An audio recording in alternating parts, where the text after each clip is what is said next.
آپ سے گزارش ہے ای طب چینل کو سبسکرائب کر لیں اور بیل آئیکن کے بٹن کو دبا دیں تاکہ ہماری ہر آنے والی ویڈیوز آپ تک پہنچ پائے۔ السلام علیکم، حکیم سید اسلم شاہ حاضر خدمت ہوں۔ ناظرین، ہمارے نبی کریم صلی اللہ علیہ وآلہ وسلم جب معراج کے سفر پر تشریف لے گئے تو آپ نبی پاک صلی اللہ علیہ وآلہ وسلم کو دو مشروب پیش کیے گئے۔ آپ نبی رحمت نے دودھ کو پسند فرمایا۔ حضور کریم صلی اللہ علیہ وآلہ وسلم کی طرف سے دودھ کی پسندیدگی اس کی فضیلت اور افادیت کو سمجھنے کے لیے کافی ہے۔ ناظرین، سائنسی تحقیقات کے مطابق دودھ ایک مکمل غذا ہے۔ شیر خوار بچوں کی ابتدائی غذا بھی دودھ ہے اور بچے کے لیے ماں کا دودھ سب سے عمدہ اور قابل غذا ہے۔ نبی رحمت صلی اللہ علیہ وآلہ وسلم نے زندگی میں بکری کے دودھ اور اونٹنی کے دودھ کو بکثرت استعمال کیا۔ بکری کا دودھ بچوں کے لیے کہیں زیادہ مفید ہوتا ہے اور زود ہضم بھی ہے۔ بچوں کو بھینس کے ثقیل اور دیر ہضم ہونے والے دودھ کی نسبت بکری کا دودھ اور گائے کا دودھ زیادہ مفید ثابت ہوتا ہے۔ جی ناظرین، اونٹنی کا دودھ مرض استسقاء کے لیے بے حد مفید قرار دیا گیا ہے۔ اس نقطہ نظر سے جگر کی تمام امراض میں شفا بخشنے کا ذریعہ بھی ہے۔ ناظرین، دودھ ہڈیوں میں کیلشیم کی نشو و نما اور عام جسمانی کمزوری کے لیے بے حد مفید ہے۔ بعض لوگ شکایت کرتے ہیں کہ دودھ کے استعمال سے بلغم اور تبخیر جیسے امراض جنم لیتے ہیں۔ دودھ میں معمولی مقدار میں دار چینی اور الائچی کلان جوش دے کر استعمال کرنے سے منفی اثرات ختم ہو جاتے ہیں۔ ناظرین، ہمارے ہاں عموماً دودھ رات کو پیٹ بھر کے کھانا کھانے کے بعد سوتے وقت پینے کا رواج ہے، جو اس مرض کا سبب ہے۔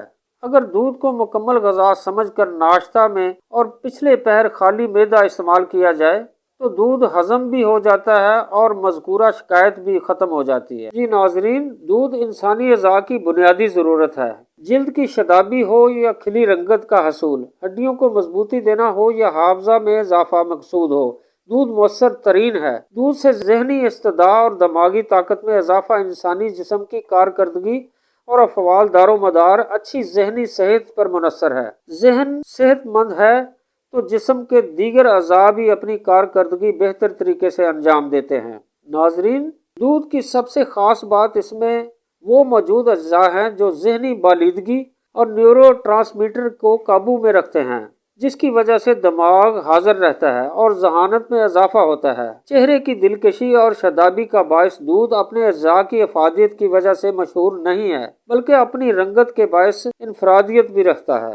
یہی وجہ ہے زمانہ قدیم سے چہرے کی دلکشی میں اضافے اور پرکشش بنانے کے لیے دودھ کا استعمال کیا جاتا رہا ہے۔ سائنسی تحقیق سے ثابت ہوا ہے دودھ میں موجود امائنو ایسڈ چہرے کی جلد کو نرم اور شاداب رکھتا ہے۔ چہرے کی خشکی، چھائیوں اور دبوں سے نجات کے لیے دودھ میں موجود لیکٹک ایسڈ جلد کو صاف اور دھول مٹی کے منفی اثرات سے محفوظ رکھتا ہے۔ لیکٹک ایسڈ دودھ کی بلائی میں کثیر تعداد میں پایا جاتا ہے۔ دودھ کی بلائی سے چہرے کا مساج کرنے سے چہرے کی خشکی ختم ہو جاتی ہے۔ جی ناظرین، دودھ کی مصنوعات میں دہی دنیا بھر میں سب سے زیادہ استعمال ہونے والی غذاؤں میں سے ایک ہے۔ در حقیقت یہ ایک مکمل سپر فوڈ سمجھا جاتا ہے کیونکہ اس میں تمام غذائی اجزاء موجود ہوتے ہیں جس کی ہمارے جسم کو ضرورت ہے۔ دہی کو صحت بخش غذائی اعداد کا لازمی حصہ ہونا چاہیے تاکہ صحت سے متعلق متعدد فوائد حاصل ہو سکیں۔ ناظرین، اگر آپ جسمانی طور پر پتلے اور سمارٹ رہنا چاہتے ہیں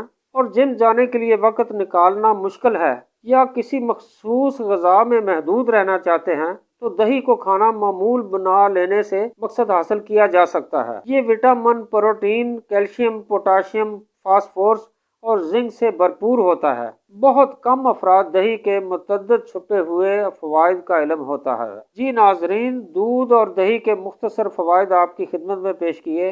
امید کرتا ہوں آج کی ویڈیو آپ کو ضرور پسند آئے گی۔ اجازت چاہتا ہوں، اللہ نگہبان۔